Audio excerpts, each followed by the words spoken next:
les membres de l'équipe Nabawi. Et Inch'Allah, Oustad Abou Bakr qui va traiter de cette thématique. Donc, je vais rapidement présenter Nabawi. Donc, on a une association à but non lucratif. On développe une application qui se veut être un pont entre les fidèles et les mosquées. Donc, pas de publicité, tout est gratuit du début à la fin. Et voilà, le but, c'est juste de trouver la mosquée la plus proche, se renseigner sur la mosquée et Inch'Allah Ta'ala s'y rendre. Voilà. Et accessoirement, vous pouvez aussi faire un don 100% digital sur l'application. Donc voilà, sans plus attendre, je vais laisser Oussad Abou Bakr si tu veux bien commencer. Inch'Allah, la thématique de ce soir qui est le prophète sallam et sa relation. Ah oui, rapidement quelques petits mots sur le concept de cette série. Il faut savoir que pour ceux qui viennent pour la première fois, en fait, on fait une série tous les dimanches à 21h30. On aborde un aspect, un concept lié à la vie du prophète alayhi salatu wassalam. C'est pas en fait, on ressasse pas des faits de la vie du prophète alayhi salatu wassalam, mais on essaie plutôt de pousser la réflexion autour de certains concepts. D'accord? Donc tous les vendredis à 21h30. Donc c'est une récurrence, une mini-série pour essayer de connaître un peu plus le prophète, pour pouvoir l'aimer et essayer de tendre vers son modèle. Donc voilà, on a déjà traité le prophète alayhi salatu wassalam et les épreuves, le prophète alayhi salatu wassalam et les émotions. Et ce dimanche-là, ça sera le prophète alayhi salatu wassalam et sa relation avec la création. Donc voilà, Oussad, tafaddal. Bismillah. Bismillah ar-Rahman ar-Rahim. والصلاة والسلام على أشرف الأنبياء والمرسلين سيدنا ونبينا محمد وعلى آله وصحبه أجمعين. Donc pour commencer, barakallahu fika pour cette invitation. Et barakallahu fikum à toi, à travers ta personne, à toute votre équipe, l'équipe qui est avec toi voilà, pour tout le travail bénévole qui est fait autour de l'application que vous avez créée, mais aussi des initiatives telles que celle-ci. Alors le thème d'aujourd'hui, comme tu l'as très bien mentionné, sera consacré au prophète alayhi salatu wassalam et sa relation avec la création. Il y a deux manières d'aborder cette thématique. Il y a la manière de l'aborder quant à la dimension de son lien avec la création au niveau de la rahma, sa miséricorde, son comportement. Et il y a une autre manière qui me tient plus à cœur, c'est comment en fait il se connectait, on va dire, à la création afin qu'elle soit un tremplin spirituel, notamment dans son enseignement. C'est-à-dire que le prophète alayhi salatu wassalam utilisait la création à des fins pédagogiques pour amener les compagnons à comprendre, saisir des choses qui sont liées au domaine spirituel. Donc c'est deux manières d'aborder les choses qui sont un peu différentes. Donc pour commencer, on va commencer par la première qui va être très très courte et la deuxième qui est beaucoup plus, on va dire, profonde. Donc la première des choses, c'est qu'Allah tabaraka wa ta'ala dans le Coran al-Karim nous rappelle que le prophète alayhi salatu wassalam a été envoyé comme une miséricorde pour les mondes. وَمَا أَرْسَلْنَاكَ إِلَّا رَحْمَةً لِلْعَالَمِينَ. Et l'alamin ici renvoie à tous les mondes. L'alamin, c'est que le prophète alayhi salatu wassalam a été envoyé comme une miséricorde pour tout le monde. Donc ça touche toutes les, que ce soit le règne végétal, animal, les humains, les djinns, etc., etc. Le prophète alayhi salatu wassalam est une miséricorde. Et aussi dans l'alamin, les différentes générations à travers le temps. Il faut savoir que le terme alamin dans la langue arabe peut être compris au niveau étymologique comme étant lié à ce qui va être une alama. L'alama, c'est le signe, on va dire. Et au niveau étymologique, on a donc le signe dans alamin, mais on a aussi al-ilm, la connaissance. Et l'alamin, en fait, serait expliqué par certains savants comme étant tout ce qu'Allah a créé, toute cette création qui est l'objet, en fait, de la connaissance qui nous mène vers Allah tabaraka wa ta'ala. Et ça, on va le retrouver dans ce que je vous ai préparé aujourd'hui, c'est-à-dire que le prophète alayhi salatu wassalam, à travers la création, il va nous permettre d'avoir accès à un niveau de conscience et de connaissance beaucoup plus élevé que ce qui est apparent. Et le Coran, souvent on voit que le Coran, il alterne entre le monde matériel pour aller vers le monde invisible. Allah tabaraka wa ta'ala utilise des paraboles, des métaphores qui partent du monde matériel pour nous enseigner des choses qui sont en lien avec le monde abstrait. Le monde abstrait. Donc pour la rahma, on a plein de récits. Rapidement, puis j'irai à ce que j'ai vraiment préparé. On voit que le prophète alayhi salatu wassalam prenait la défense, par exemple, des animaux. On a un récit qui nous a rapporté une fois où le prophète alayhi salatu wassalam a constaté qu'un homme euh, s'en prenait à son chameau. C'est-à-dire qu'il ne donnait pas le droit à son chameau et le chameau se serait plaint au prophète alayhi salatu wassalam.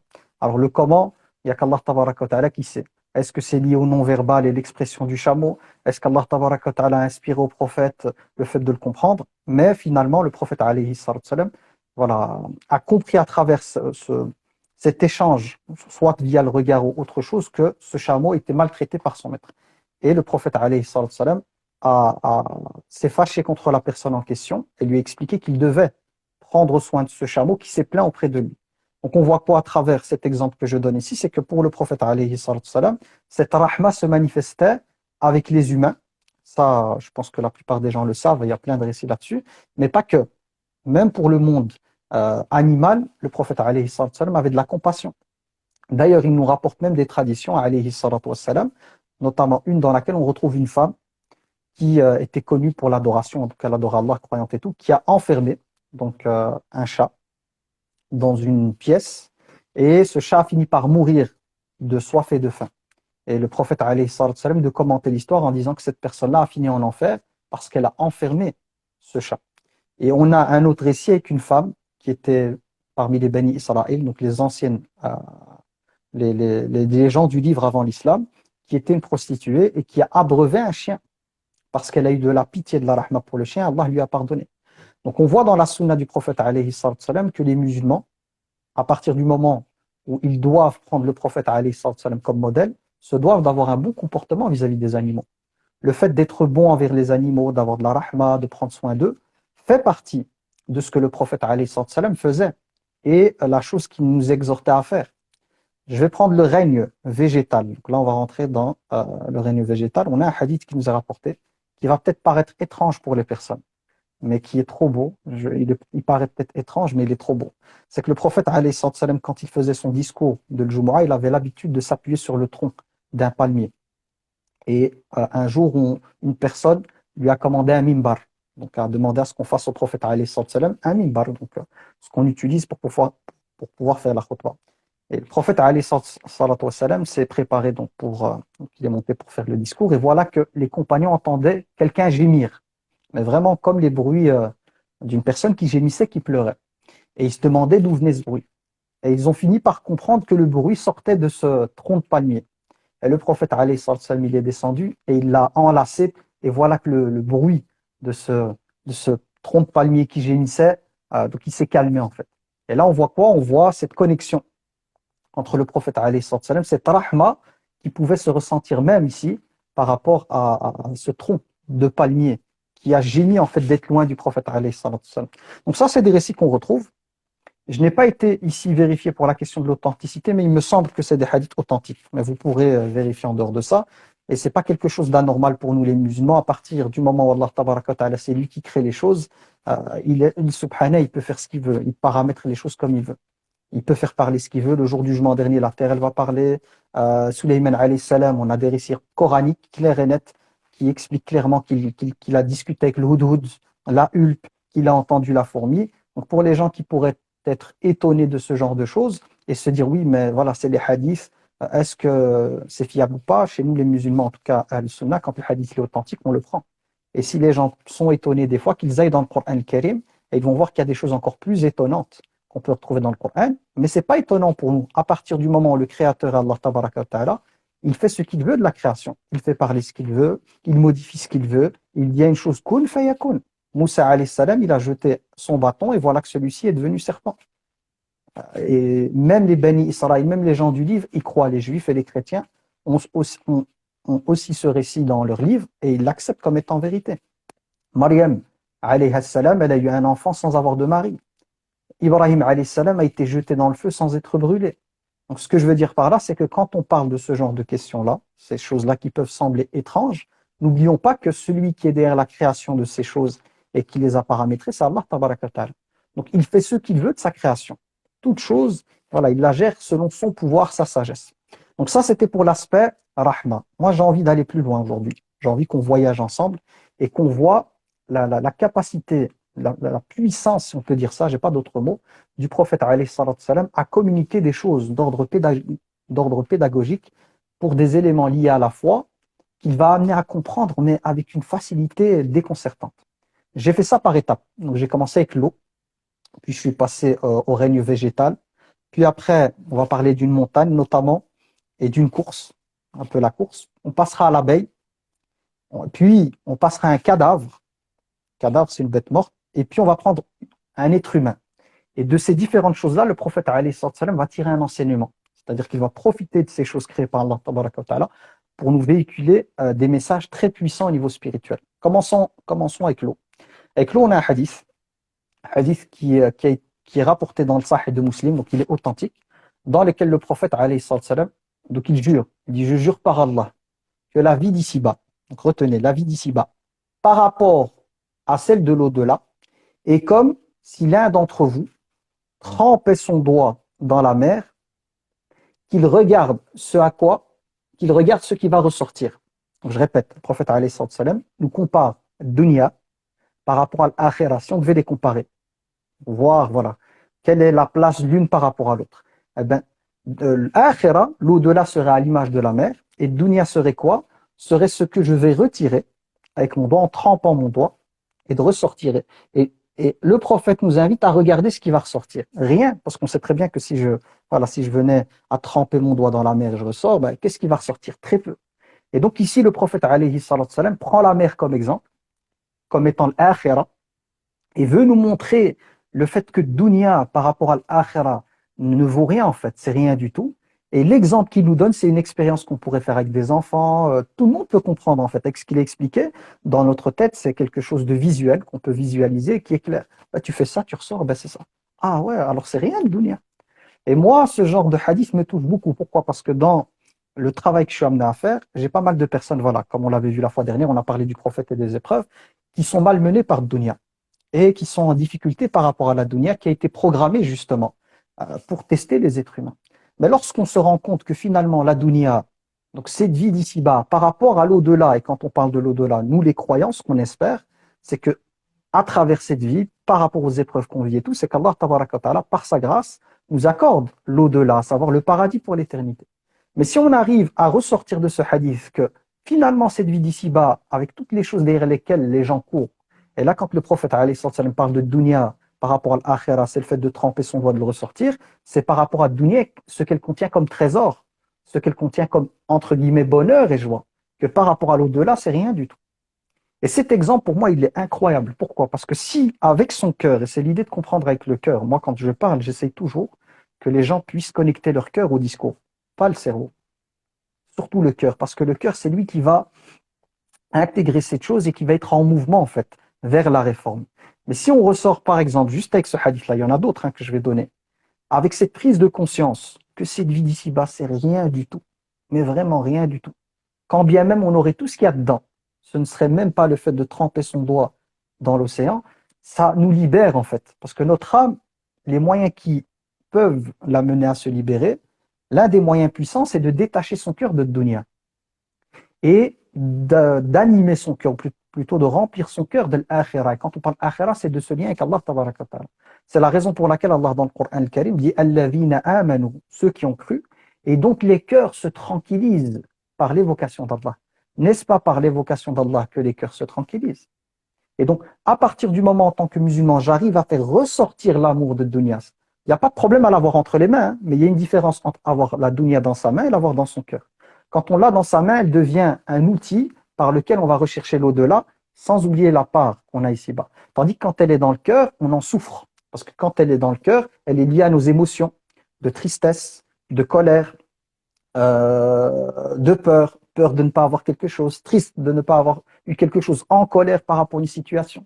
Donc dès qu'on l'ôte de notre cœur, mais qu'on la met au service de l'akhirah, en n'oubliant pas la part de dunya, subhanallah, le cœur, il est beaucoup plus en paix. Parce que finalement, on estime que cette vie, elle est de passage, que moi, en tant que musulman, j'ai quelque chose de clair, un objectif clair, c'est de gagner mon ticket au paradis en visant l'agrément d'Allah tabaraka wa ta'ala.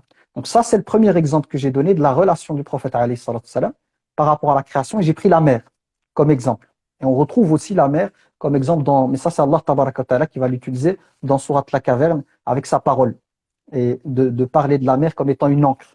Si la mer devait être transformée en encre pour écrire la parole d'Allah, la mer se viderait même si on amène l'équivalent, et il y aurait encore des choses à dire sur la parole d'Allah, tellement elle est masha'Allah. Mais ici, comme c'est le thème, c'est le prophète alayhi salam, donc j'ai donné cet exemple. Le deuxième, donc là on a parlé de l'eau, on va passer au règne végétal. Le prophète alayhi salam, subhanallah, il allait chercher des choses, subhanallah, au niveau pédagogique. Moi qui étais formé en pédagogie, j'ai eu des cours de pédagogie, donc je devais aller à l'école pour apprendre la pédagogie. Et quand je vois la manière dont il enseignait, avec les moyens de l'époque, parce qu'un prof aussi, la force d'un prof, c'est sa capacité à amener des choses pour amener l'enfant à avoir des compétences, surtout quand c'est lié à des choses qu'on peut toucher, dont on peut faire l'expérience. Et là, le prophète alayhi salam, il pose une question aux compagnons. Et c'est Abdullah, fils de Omar, qui nous raconte ce récit, qui le rapporte. Il est encore petit, c'est le fils de Omar ibn Khattab, radiyallahu anhuma. Donc Abdullah, il est là et il entend le prophète alayhi salatu wassalam dire aux compagnons, il est parmi les arbres un dont les feuilles ne tombent pas et qui ressemble aux croyants. Donc devinette, je répète, il est parmi les arbres un dont les feuilles ne tombent pas, ok, et qui ressemble aux croyants. Indiquez-le-moi, c'est-à-dire qu'il leur demande de leur indiquer ça. Les compagnons commencent à réfléchir, et leur cerveau s'est penché sur les arbres du désert. Ils ont pensé à des arbres du désert. Abdullah, lui qui était jeune, il a eu honte de prendre la parole avec des adultes. Mais à l'intérieur de lui, ce qui lui est passé par la tête, c'est le palmier. Il a pensé au palmier. Mais il n'a pas osé le dire.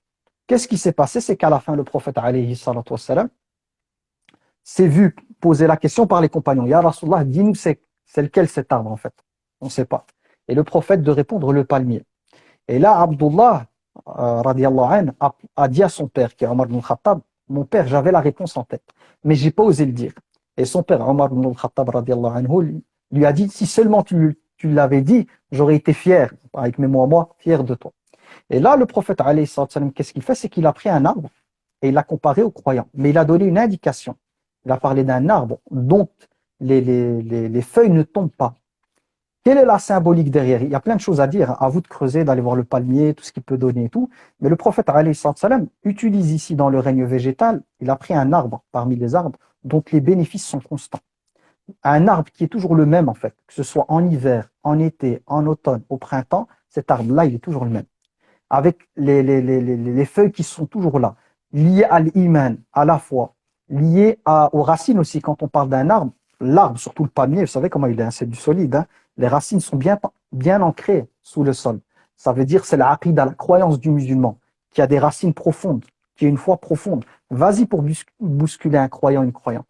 En même temps, le palmier, qu'est-ce qu'il donne? Il donne ce qu'on appelle en arabe rotab. Rotab, c'est quand on a le fruit du palmier qui pousse, ces dattes encore qui sont toutes fraîches en fait, elles n'ont pas encore séché. En langue arabe, on appelle ça rotab. Le palmier donne des dattes aussi. En plus de ça, on peut profiter du bois, on peut profiter aussi des feuilles pour les toits. À l'époque, ils les utilisaient. Donc, énormément de bénéfices. C'est-à-dire que le palmier, il a ce côté qui ne change pas avec le temps. Malgré les saisons par lesquelles il passe, il est toujours le même. Toujours. Donc, son feuillage est toujours là. Bien avec des racines bien ancrées. Et en même temps, il faut savoir que les palmiers, souvent, ils poussent dans des milieux, on va dire un peu, chauds. Pas un peu, mais là où il fait chaud, il fait aride. Donc, avec très peu d'eau, ils sont capables de rester les mêmes. C'est-à-dire que même avec, on va dire, un risque, une subsistance qui est limite, ils arrivent à donner énormément de choses positives à l'image du croyant. Et là, on a le Coran de nouveau qui reprend une métaphore avec la question de l'arbre, dans laquelle Allah tabaraka wa ta'ala dit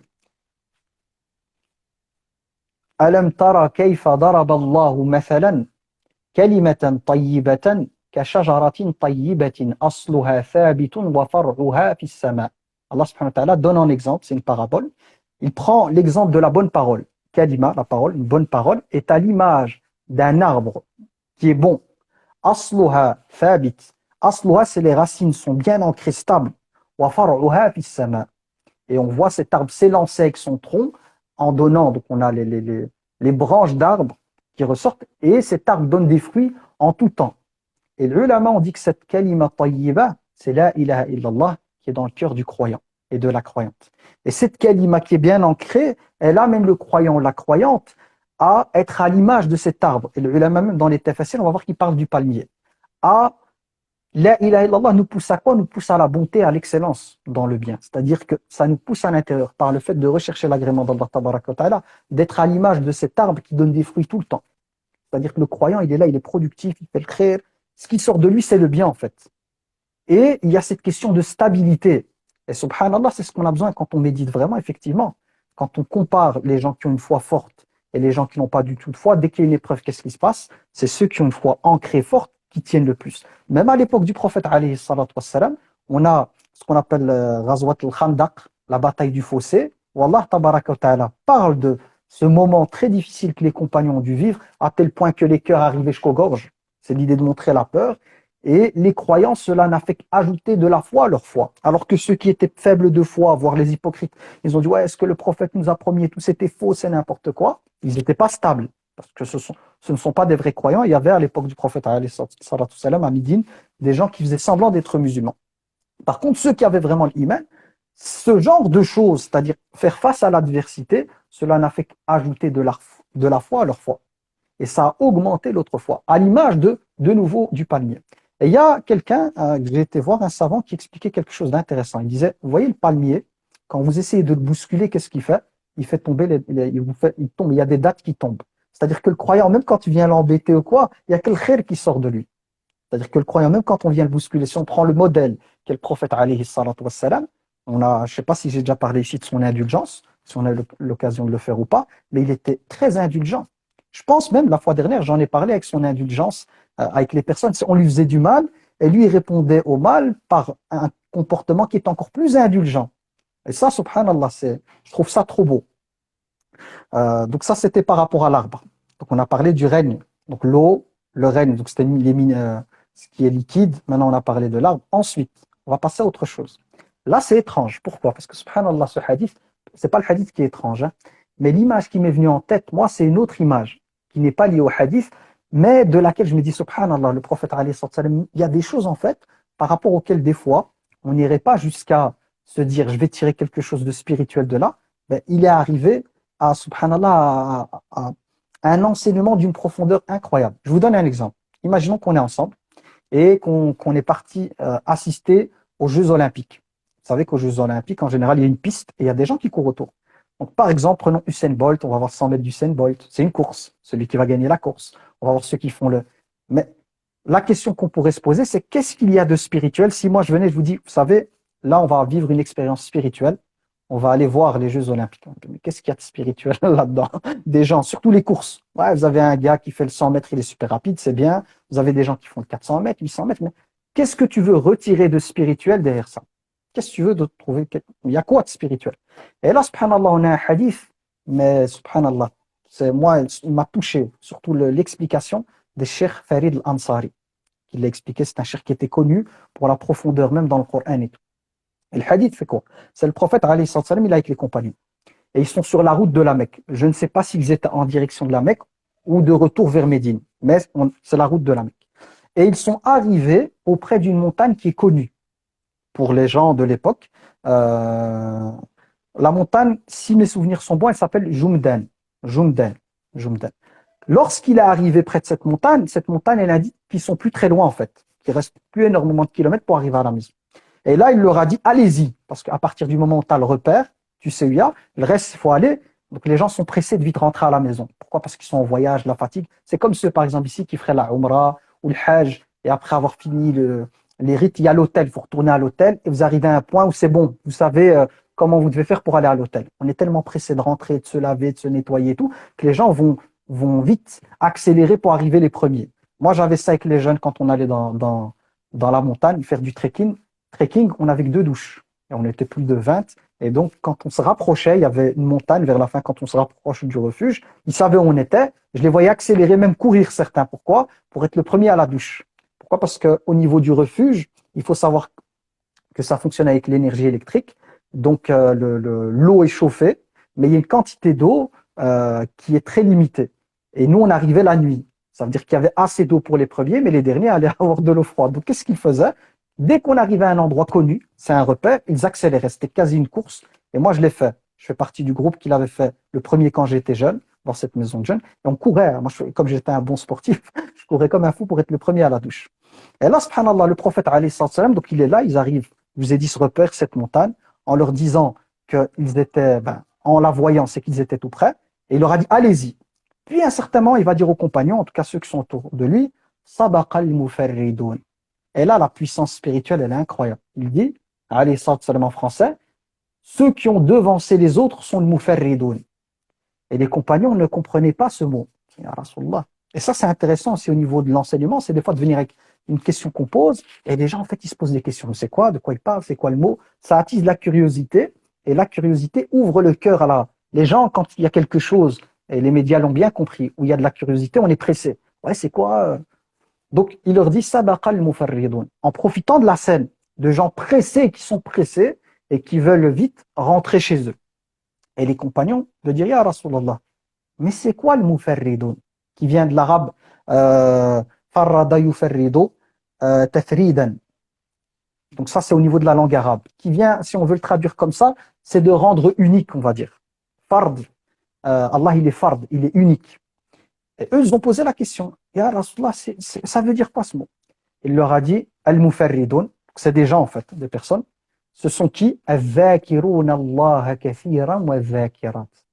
Que ceux qui ont devancé réellement les autres, ce sont ceux qui évoquent, qui font le dhikr, le rappel d'Allah, kathiran, beaucoup.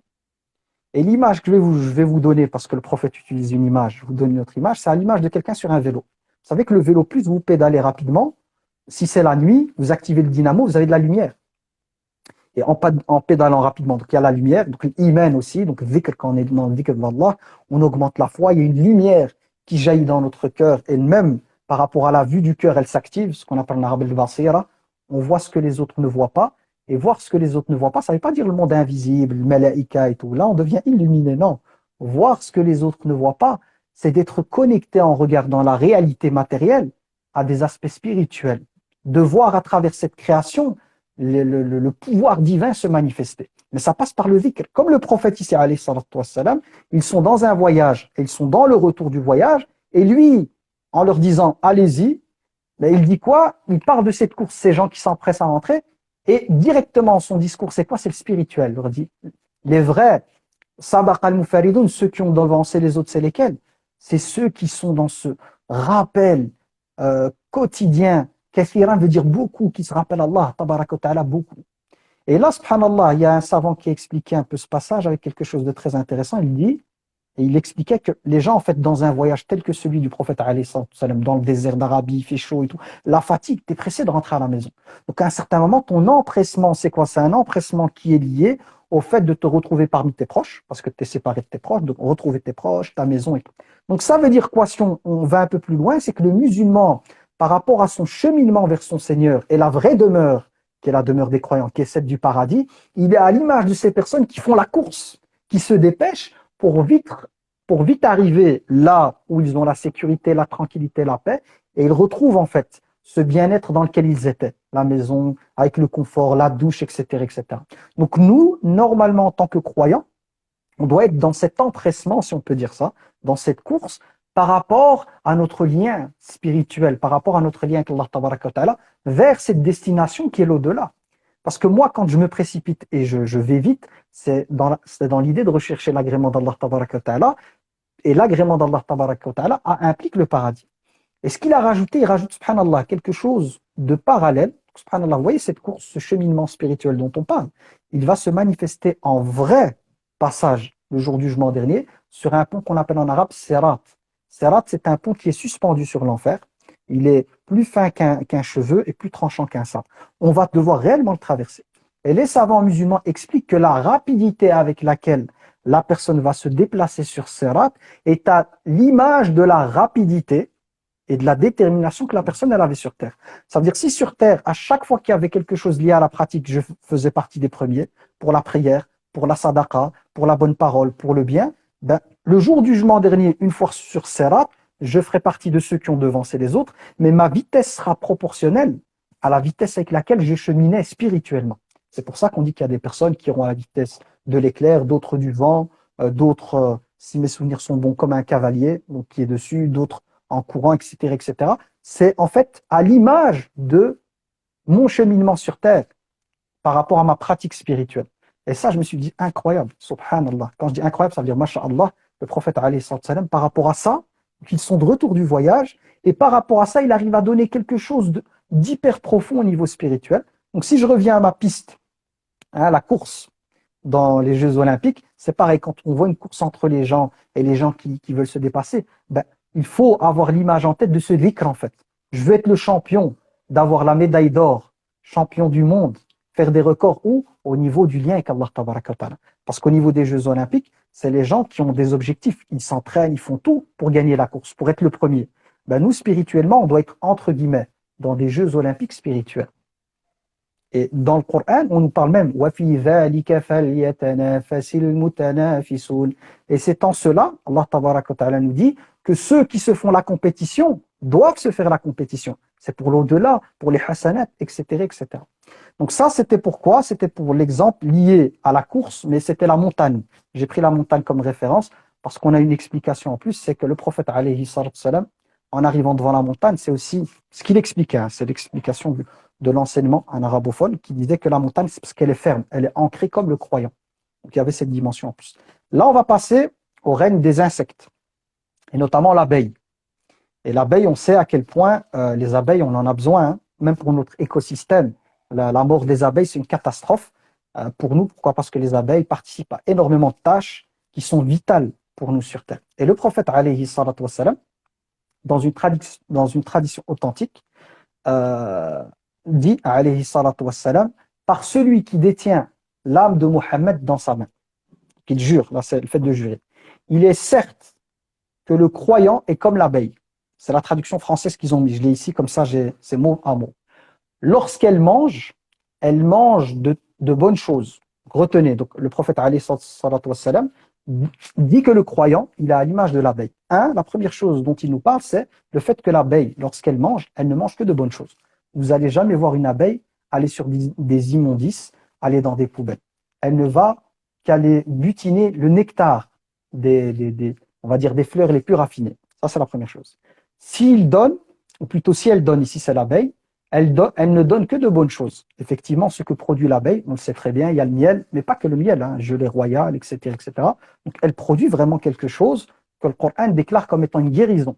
Donc, elle produit, voilà, en langue arabe, on dit boire le miel. Je ne sais pas si en français ils disent manger ou boire, mais en langue arabe, c'est boire le miel. Mais le miel, c'est vraiment quelque chose. Surtout si on a du miel de qualité, on parle du Yémen, des miels voilà, qu'on retrouve dans certains endroits. C'est une thérapie, c'est une guérison plutôt qu'une thérapie, etc., etc. Donc donc elle ne consomme que ce qui est bon, elle ne donne que ce qui est bon. Si elle se pose sur une plante, elle ne la casse pas.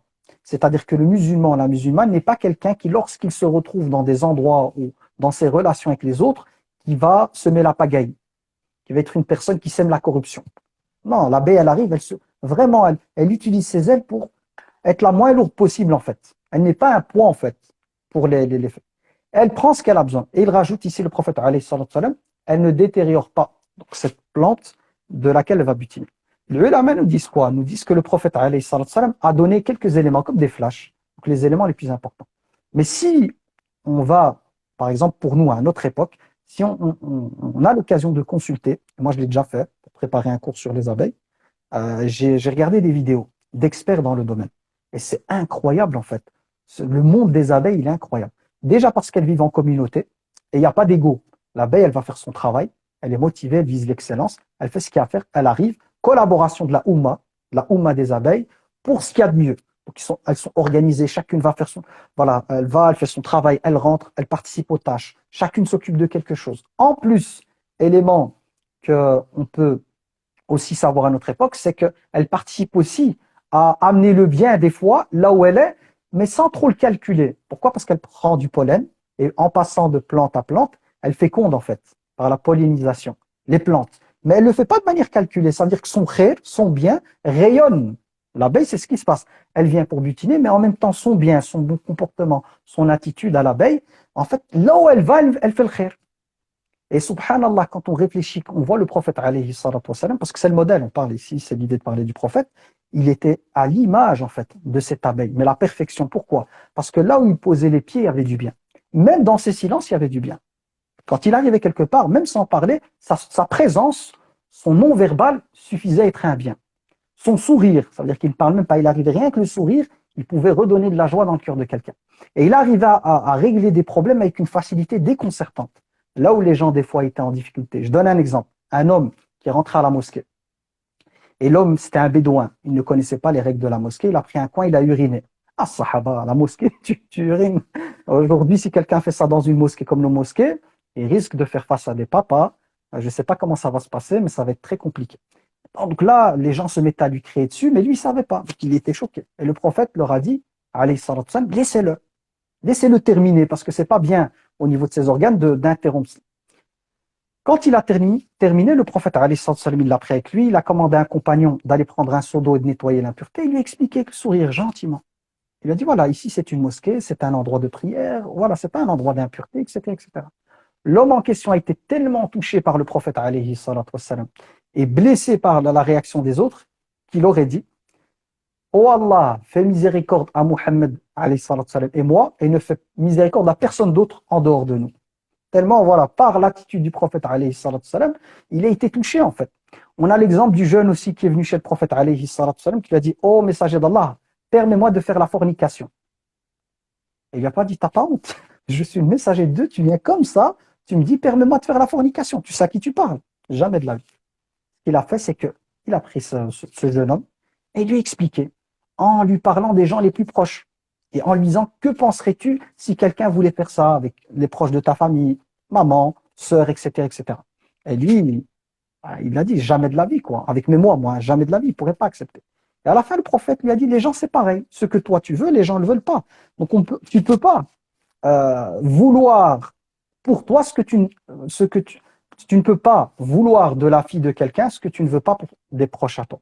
Et là, l'homme en question, le jeune homme, aurait dit au prophète alayhi sallam, Ya Rasulallah, alors invoque pour moi. Et le prophète alayhi sallam a fait des doigts pour lui. Il est ressorti de la discussion en disant que la chose qui m'était le plus détestable, c'était la fornication.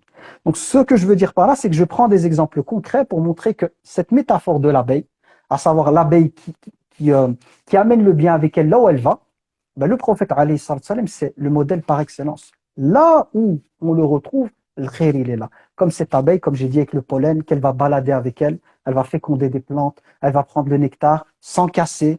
Sans casser, c'est aussi dans les relations quand on est avec les gens. Est-ce que l'islam, c'est le fait d'appeler les gens à la religion d'Allah tabaraka wa ta'ala avec la douceur et la miséricorde, ou de briser le dos des gens par des paroles rabaissantes, par des paroles où on éloigne encore plus les gens de la religion?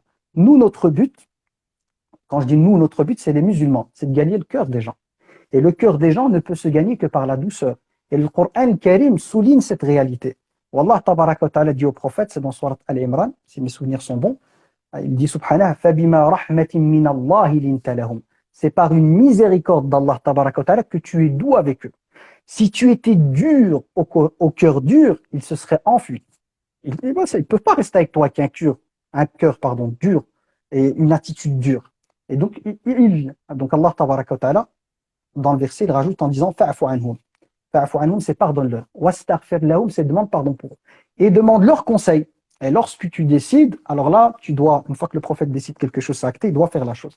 Donc, ce que je veux dire par là, c'est que le texte coranique dont je parle ici montre cette douceur et que cette douceur du prophète vient d'Allah.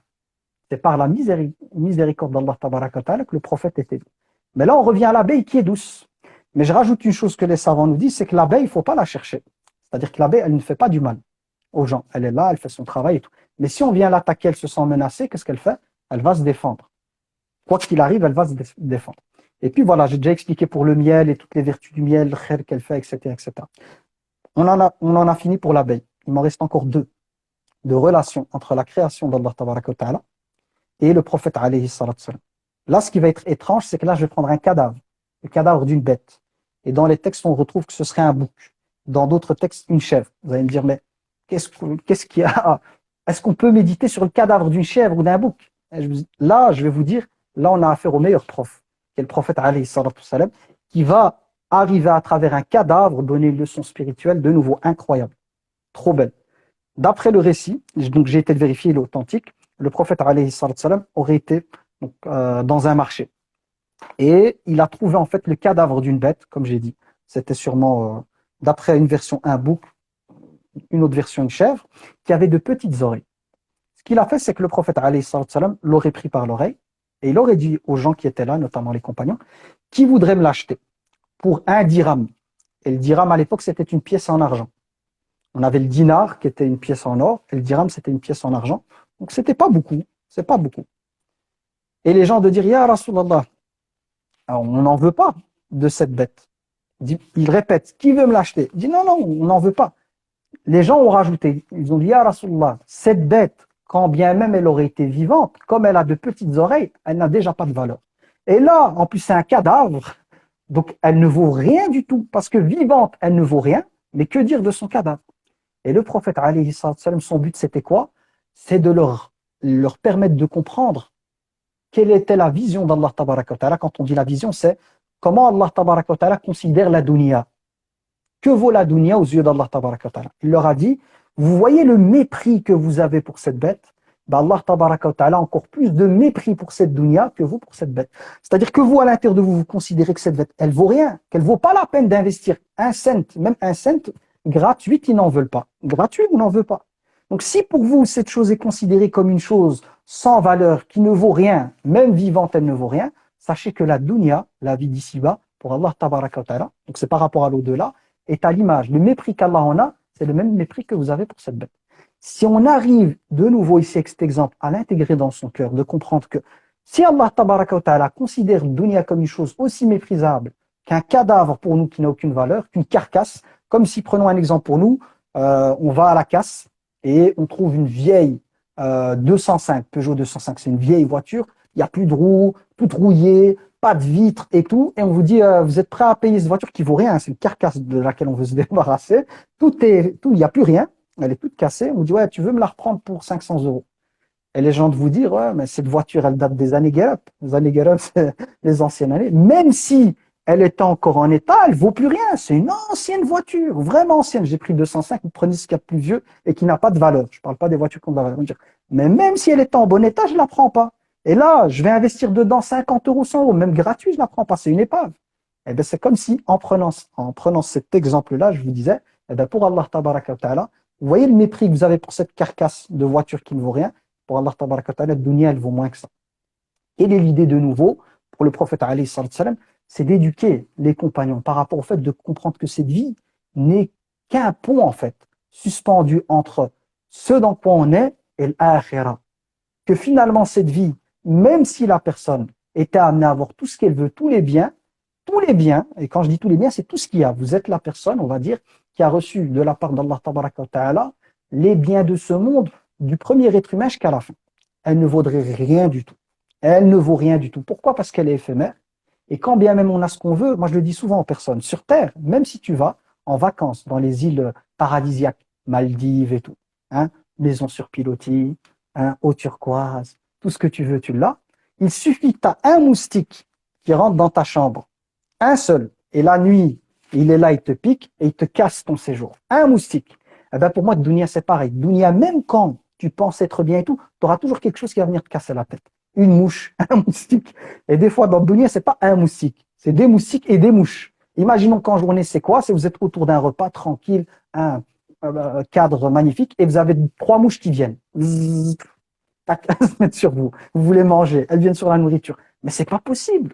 Vous allez dire, mais c'est pas possible, qu'est-ce qu'elles ont? Donc elles sont en train de vous casser, en fait, votre bien-être. Ben, dunya, elle est comme ça. Elle te laissera jamais tranquille, même si tu atteins ce que tu atteins. C'est la raison pour laquelle le prophète, alayhi salam, à éduquer les compagnons et nous éduque à avoir, comme je le disais tout à l'heure, dunya, elle est dans les mains, elle peut être l'objet, le tremplin qui nous mène vers l'akhira. Mais elle ne doit pas être une finalité, elle ne doit pas être dans le cœur. Elle doit être utilisée comme l'abeille. J'ai parlé de l'abeille et du palmier pour le khair en fait. Tu prends ta part pour toi, tu as le droit de prendre ta part, manger, boire, t'habiller correctement, aller en vacances et tout. Mais n'oublie pas que tu es en voyage sur Terre. Que sur Terre, on est à l'image de quelqu'un qui se déplace. Le temps qui passe, c'est comme un sablier pour vous et moi. Là, on est en live, alhamdoulilah. On espère par la grâce d'Allah avoir des hasanats. Mais que vous le vouliez ou non, chacun d'entre nous, on a un sablier sur la tête qui est retourné. Et donc, les secondes qui passent, c'est des moments en moins. Et qu'à un certain moment, quand il n'y aura plus de sable, on va tous mourir. Il n'y a personne ici dans 100 ans, j'ai pris 100 ans exprès, comme ça, s'il y a des jeunes de 12 ans, je me dis que d'ici 100 ans, aucun d'entre nous ne sera plus là. Dans 100 ans, à part des exceptions incroyables, s'il y a quelqu'un qui dépasse les 100, on ne sera plus là. Il y aura de nouvelles générations qui vont être confrontées à autre chose. Il y a 100 ans avant nous, il y avait d'autres personnes. qui aujourd'hui sont sous la tombe. Donc ce qu'il faut savoir, c'est que vous et moi dans ce live, même là dans ce live, on est temporaire. On espère qu'Allah tabaraka wa ta'ala, par sa grâce, de ce temps qu'on est en train de consacrer à parler du prophète alayhi salam, à parler de la vie et tout, qu'Allah tabaraka wa ta'ala nous accorde la récompense de cette assise qui nous permettra, avec le reste des actions qu'on est amené à faire en dehors du live, pour avoir la vraie demeure, la demeure de la stabilité.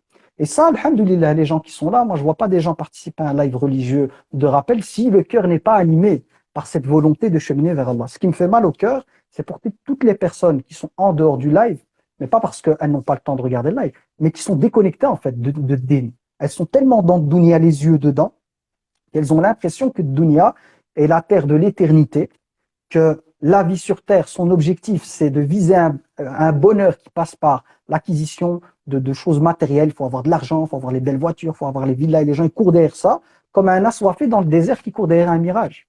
La personne qui est dans cette dynamique de courir derrière le dunya, en se coupant complètement, je dis bien, en se coupant complètement de l'akhira, elle est à l'image de quelqu'un dans le désert qui court derrière du faux, en fait. À chaque fois qu'elle pensera avoir le bonheur entre les mains, elle verra qu'il n'y a plus rien, c'est du vent. Devant elle, non, il faut rajouter, il faut plus d'argent, il faut plus de voitures, plus de vacances. Et à chaque fois, ce sera pareil. Dernier exemple par lequel je finis par la rahma. Ça tombe bien, c'était pas prévu, mais c'est comme ça qu'Allah tabaraka wa ta'ala a voulu que ce soit. C'est le prophète alayhi salam avec les compagnons. Et là, subhanallah, parce que c'est la rahma, il faut que le tirer avec l'espoir, parce que notre religion est une religion d'espoir. Et il voit une femme se faufiler parmi des captifs. Qui avait des captifs, il y a une femme qui se faufilait, et c'est une femme, subhanallah, qui avait un cœur plein de rahma, plein de miséricorde pour les nourrissons. Ce qu'elle faisait, c'est qu'elle allait un peu, donc, on va dire, dans les rangs des personnes, et à chaque fois qu'elle voyait un bébé, elle avait les seins remplis de lait. Chaque fois qu'elle voyait un bébé qui pleurait quoi, elle prenait, elle le blottissait dans ses bras, elle lui donnait de son lait, jusqu'à ce que le bébé se tranquillise, puis elle passait à un autre. Et le prophète, alayhi salam, il voit cette scène. Nous, on pourrait se dire quoi? C'est une femme, elle a trop de lait, elle a de la miséricorde, elle veut prendre soin des enfants, sans plus. Il regarde la scène, alayhi salam, mais ses yeux sont projetés dans l'au-delà. Je vous ai dit, il y a la vue qui est celle des sens ici, et il y a la vue du cœur. Et lui, c'est la vue du cœur qui est activée, c'est le sayyid, c'est le maître en matière de vue du cœur. Pendant que cette scène elle est là, lui il est connecté à l'akhira, Allah tabaraka wa ta'ala, c'est non. Il dit aux compagnons, pensez-vous que cette femme, parce qu'ils étaient témoins de la scène, même étonnés, il leur a dit, pensez-vous que cette femme puisse prendre son propre enfant, donc le sien, là c'est l'enfant des autres, et le jeter dans le feu de l'enfer, ou le jeter dans le feu? Et les compagnons de dire, ils n'ont pas compris dès le départ, de dire, Ya Rasulallah, mais jamais de la vie. Déjà, ça c'est moi qui commente, déjà pour l'enfant des autres, elle a une bonté, une rahma incroyable, elle prendre son propre enfant et le jeter en enfer, dans le feu, jamais de la vie. Il leur a dit, alayhi salam, sachez qu'Allah, il a plus de miséricorde pour ses créatures que cette femme pour son propre enfant. Là, sahaba, quand on leur dit ça, ils sont témoins de la scène. Ils sont en train de voir la démonstration de la miséricorde par un être humain, une femme qui fait la démonstration de c'est quoi avoir un cœur rempli de miséricorde.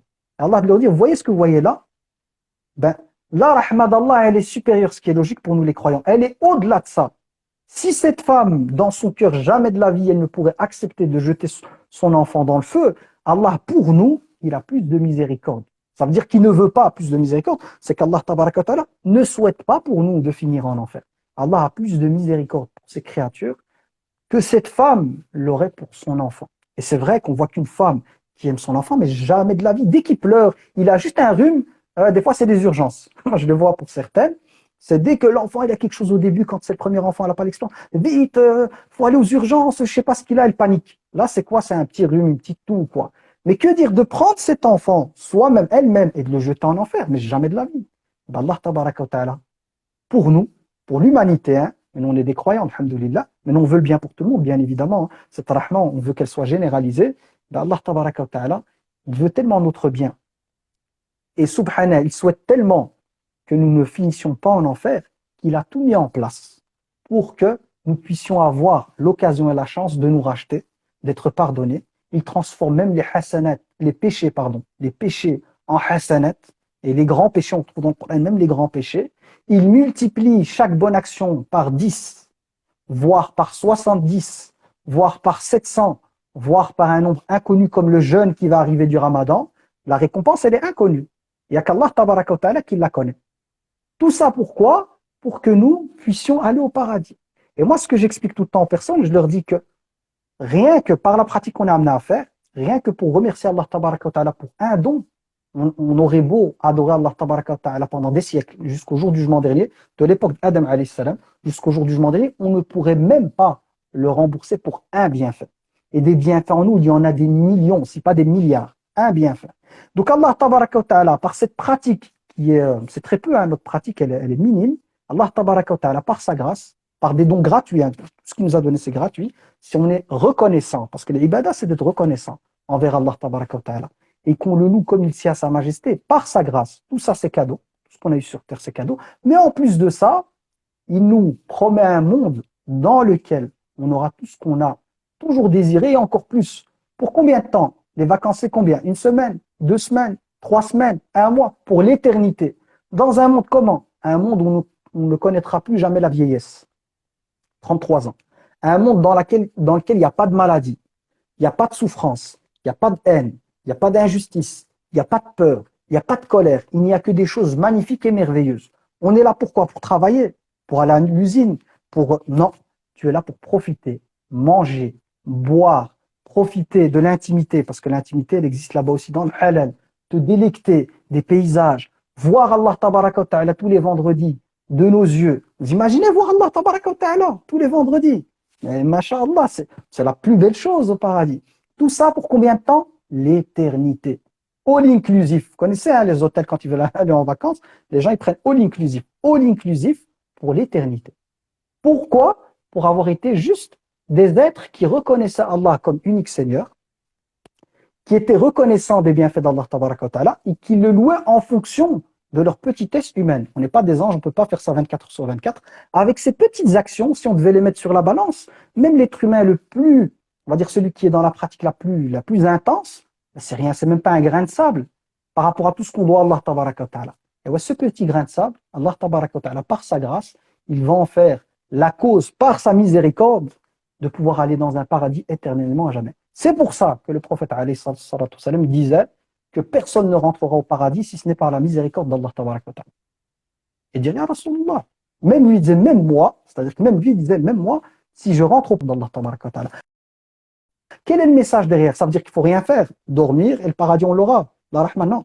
C'est l'idée de comprendre qu'en bien même on sera amené à œuvrer, ce ne sont pas nos œuvres qui vont nous donner accès au paradis. C'est par la rahma d'Allah tabaraka wa ta'ala. Mais les œuvres, parce qu'Allah tabaraka wa ta'ala va les fructifier, comme une action en bourse, on investit, il va les fructifier par ses œuvres faibles, subhanah, il nous donnerait un degré au paradis par sa multiplication à lui, qui est juste par rapport aux autres. C'est-à-dire tous les humains, il va nous donner des degrés par rapport à l'ensemble de l'humanité, par rapport à ces petites choses, le degré qu'on mérite. Mais l'entrée au paradis n'est pas liée aux actes. On ne peut pas rentrer au paradis avec nos actes. Si on devait vraiment, mais vraiment une vraie comptabilité, de venir avec nos actes et de prétendre au paradis, moi le premier, je prends ma personne, ce serait peut-être l'enfer directement, parce que j'ai pas pu rembourser un œil, j'en ai deux, avec toute cette pratique. Mais alhamdoulilah, on a un Seigneur, la ilaha illallah, j'ai pas les mots, on a un Seigneur, la ilaha illallah, voilà, si on pouvait à chaque fois se rappeler de lui et se délecter de ses noms et de ses attributs, et de comprendre, comme dans l'exemple que le prophète alayhi salatu wassalam a donné avec cette femme, que la rahma d'Allah, elle dépasse l'entendement, qu'Allah tabaraka wa ta'ala, ce qu'il veut pour nous, c'est le bien, qu'il est pardonneur et tout, et que le cœur le saisit, on pleurerait en fait dans notre pratique. Ya Rab, Ya Rab, Ya Rab, je ne t'ai pas vénéré comme ici à ta majesté. Je ne t'ai pas considéré comme tu le mérites. Et le but sur terre, c'est justement d'augmenter notre cheminement spirituel. Le fond du fond, c'est d'aller à la connaissance de ce Seigneur. C'est de développer cette conscience d'Allah dans notre cœur et cette bonne opinion de lui, de goûter. C'est un goût, hein, c'est un goût merveilleux, hein, quand on est dans cette quête et qu'on recherche Allah tabaraka wa ta'ala à travers nos vies, nos épreuves, tous les signes, comme le prophète alayhi salam, on médite sur l'eau, sur la pluie, sur la vie, sur les gens. Même le sport, il y a une compétition dans le sport. Hein. On voit les équipes de foot qui se tuent. Ils se tuent pour gagner un match de foot. C'est un match de foot. Sinon, on mettait le côté spirituel dans la vie, d'être aussi déterminé pour l'au-delà et pour les hauts degrés auprès d'Allah tabaraka wa ta'ala, comme le font des sportifs sur un terrain de sport où ils donnent leur vie dessus. Pour avoir une coupe du monde ou quoi, ils donnent leur vie. Et les gens autour, les supporters qui sont là, connectés, motivés, allez, si on l'était spirituellement comme ça, une communauté qui s'entraide pour arriver à l'objectif de gagner le match qui est le match de notre vie, Masha'Allah. Donc, il y a tellement de choses à dire. Là, comment on va dire ça? Là, il y a quelque chose. Quand je parlais que je vivais, que j'ai essayé, Inch'Allah Ta'ala, de transmettre dans ce court rappel, mais normalement, c'est une petite demi-heure. Désolé pour Ayour si j'ai débordé, mais c'était plus fort que moi. Donc, حفظك الله ورعاك سبحانك اللهم وبحمدك أشهد أن لا إله إلا أنت أستغفرك وأتوب إليك سبحان ربك رب العزة عما يصفون وسلام على المرسلين والحمد لله رب العالمين الحمد لله رب العالمين. Barakallahu fik Oustad. Et non, non, c'est toujours un plaisir. Ah, c'est toujours un plaisir. D'accord. Ah, et moi, je pense que normalement, c'est le dernier week-end. Après, je devrais être tous les dimanches soirs à la maison. On pourra rester aussi longtemps. Bah, que tu le souhaites, Inch'Allah. Donc, en tout cas, vraiment, barakallahu fik pour le rappel, méditation. En tout cas, je demande à Allah Azza wa Jal que ça puisse être vraiment utile dans nos vies et que ça puisse nous rapprocher d'Allah subhanahu wa ta'ala et de la sunna du prophète alayhi salatu wassalam. Donc très rapidement, je vais essayer de représenter pour les personnes qui nous ont rejoints dans le live. Donc je représente l'association Nabawi. Nabawi, c'est quoi? C'est en fait une application mobile que vous pouvez trouver dans les stores, peu importe, Android ou iOS. Vous pouvez trouver la mosquée la plus proche, consulter les informations, communiquer avec les fidèles ou la mosquée, et puis faire un don aussi 100% digital. Il n'y a pas de publicité, donc vous avez aussi les horaires de prière, les notifications sans publicité, et voilà, c'est gratuit, c'est fait par des musulmans, voilà, avec le cœur, pour la communauté Fi Sabilillah, qu'Allah accepte, Inch'Allah.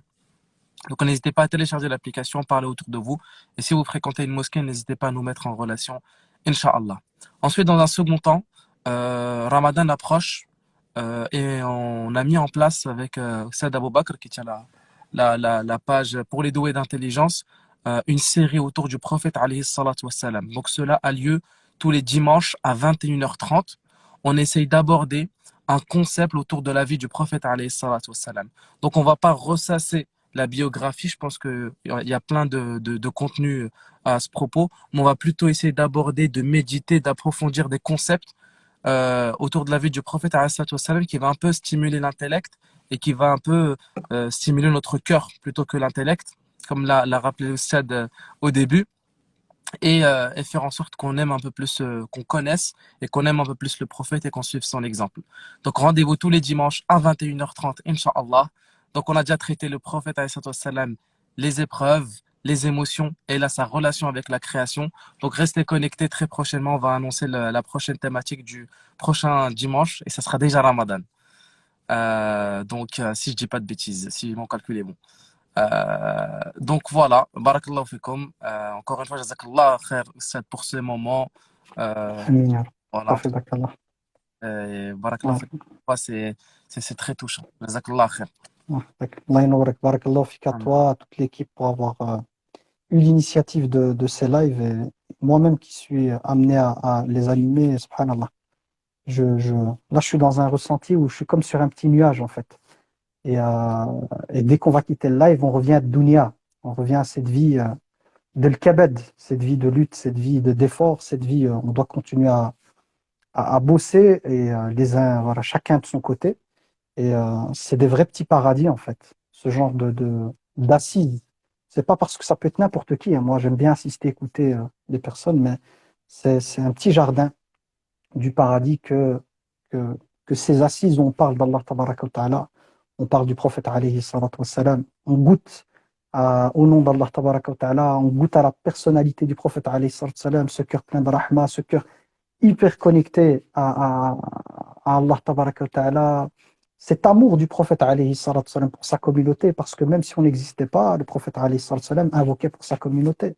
Et il a laissé une dua le jour du jugement dernier pour sa communauté. Donc, quand on rentre dans la profondeur, qu'on ouvre son cœur, parce que mon but dans ces cours qu'on fait ensemble, ces petits rappels, c'est d'ouvrir son cœur en fait. Parce que quand le cœur il s'ouvre, il est capable de se connecter, comme nos téléphones ils sont équipés du Bluetooth, sont équipés du Wi-Fi.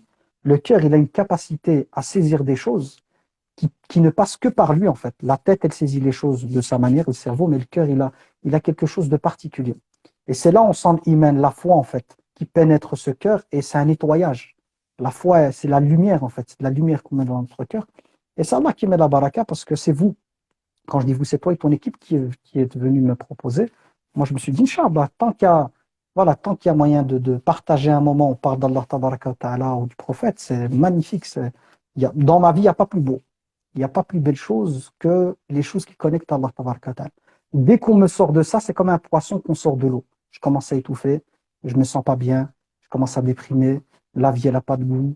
Tu te dis, en vérité, voilà, si Malak al-Maut il arrive, voilà. Si c'est un bien pour moi de quitter le monde à ce moment-là, je le quitte. Pourquoi? Parce que cette dunya, quand tu fais le tour, elle va t'apporter quoi en fait? Tu sais que c'est faux. Tu sais que ce derrière quoi la plupart des gens ils courent, c'est faux. Demain, tu as tout ça, tu ne seras pas heureux. Mais quand il y a ces rappels, quand il y a cette proximité avec Allah Tabaraka wa Ta'ala, quand il y a ces partages, on est entre frères et sœurs ici, c'est la Ummah, on sent moi je sens une sorte de miséricorde comme descendre, et ça vient d'un hadith. Je me dis, il n'y a pas plus beau en fait. Comme disait Cheikh l'Islam Ibn Taymiyyah, il parlait de ce paradis en fait dans le cœur qu'on ne peut pas ôter à quelqu'un. Quoi qu'on fasse là où il va, son paradis il est dans son cœur. Et il est où ce paradis? C'est ce lien avec Allah Tabaraka wa Ta'ala. Et dès qu'on nous coupe, moi je parle de moi, dès qu'on me coupe, la vie c'est comme si j'ai envie de lui dire, n'essaye pas de me tromper, je sais que tu es fausse, tu vois, c'est bon. En fait, tu me dégoûtes, tu vois. C'est ça. Oui, j'ai plus de, par rapport à Dunia, j'ai pas de projet, en fait. De ce bas monde, il y a vraiment rien qui m'anime et qui va être une source de bonheur, en fait, de me dire, ouais, j'aurais ça, je serais, non. Mais tandis que quand il y a Allah, tabaraka wa ta'ala, et ça, c'est, masha'Allah. Donc, barakallahu fika, wa baraka alayka. Qu'Allah tabaraka wa ta'ala t'accorde la bénédiction, toi et toutes les personnes de ton équipe. Pareil pour les gens qui ont suivi le live, qu'Allah tabaraka wa ta'ala vous accorde sa bénédiction. Qu'Allah tabaraka wa ta'ala nous guide tous sur la voie droite, qu'il stabilise nos pas sur celle-ci, qu'Allah tabaraka wa ta'ala nous réunisse toutes et tous dans le Firdaus al-A'la et dans l'idée de pouvoir nous délecter de la vision d'Allah tabaraka wa ta'ala. Qu'Allah tabaraka wa ta'ala enlève ôte l'animosité qu'il pourrait y avoir dans le cœur des croyants et des croyantes les uns par rapport aux autres et qu'il remplace celle-ci par la fraternité de l'islam, par l'amour en Allah tabaraka wa ta'ala, qu'Allah tabaraka wa ta'ala fasse de nous une umma unie avec un seul objectif, qui est l'agrément d'Allah tabaraka wa ta'ala, chacun avec ses compétences, chacun avec ce qu'il peut faire, qu'Allah tabaraka wa ta'ala nous accorde de goûter à la fois à la saveur de la foi, de goûter à la saveur de ses noms, de ses attributs, qu'Allah tabaraka wa ta'ala éveille dans notre cœur cette méditation quant à la création, quant à ces noms en fait qui sont autour de nous, qui se baladent tous les jours devant nous, des signes qui sont là tout le temps, comme rappel de la grandeur de notre Seigneur. Qu'Allah tabaraka wa ta'ala fasse de nous des personnes qui ont l'intention profonde de suivre le modèle prophétique dans Amin. chaque chose que le prophète alayhi salatu wa sallam nous a enseigné, et qu'Allah nous éloigne de la perdition, de l'ostentation, d'intentions qui ne seraient pas nobles, et qu'il fasse que notre intention la plus profonde soit celle de viser son agrément. وصل اللهم وسلم على سيدنا محمد وعلى آله وصحبه أجمعين والحمد لله رب العالمين حفظك الله الله يحفظكم Salam alaikum tout le monde et à dimanche الله prochain. يحفظك إن Salam شاء الله alaikum. حفظك بارك الله فيك السلام عليكم